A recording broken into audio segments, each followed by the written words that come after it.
Photography is often called the universal hobby.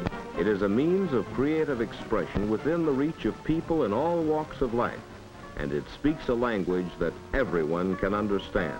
The camera lens is a mechanical eye, seeing everything and recording everything.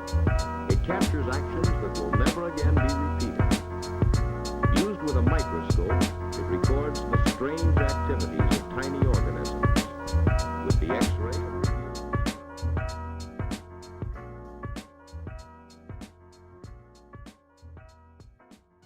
So 1932, with photography,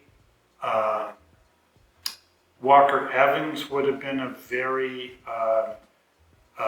popular photographer at the time. Dorothea Lange. This is around the time of the Depression. So there was a lot of photography related to that. Film was being used regularly, gelatin film like you use in rolls today. You know, that was commonly used at that time. A lot of photographers used varying format cameras, handheld 4x5 cameras called press cameras. Kodak was king at that time, so that you could use their camera and send their camera. I think each of their cameras had 100 exposures of film, so you would take 100 exposures and send it into Kodak. I don't think the analog landscape would have been that much different in photography than it is now. For people doing black and white work, the photo paper would have had a lot more silver in it then than it does today. All of the paper was fiber-based paper as opposed to the resin-coated paper that, say, we use in class today that has a plastic backing.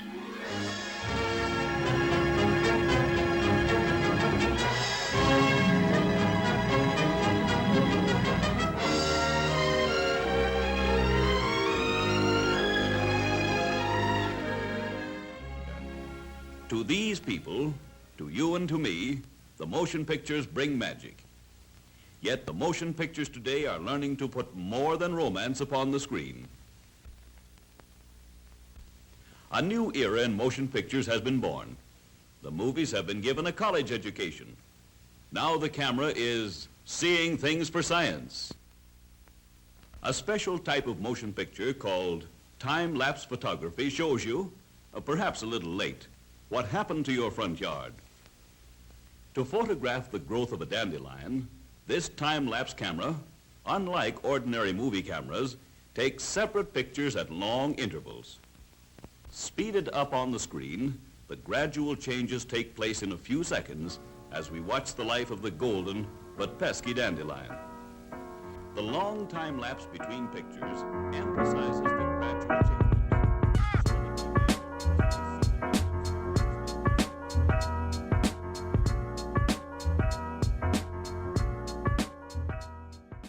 I think the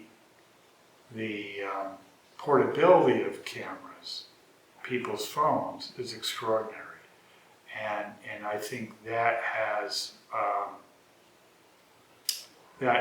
allowed people to both connect and disconnect with the world. Maybe we use our camera phones too much. In that can get in the way of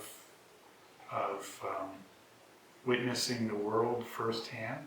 I think probably the big change is going to be AI. The possibility of AI impacting the way that we think about authenticity in a photograph.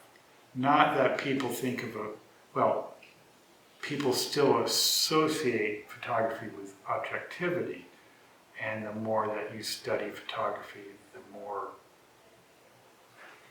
that you see that that's not the case, that it's not an objective record in any way, that all photographs are constructions. But that there's still a sense of authenticity that people feel when they see certain photographs. And I think that's going to be challenged more by AI.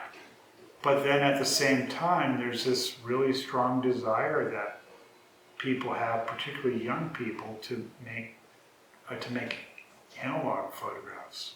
Whether analog photography continues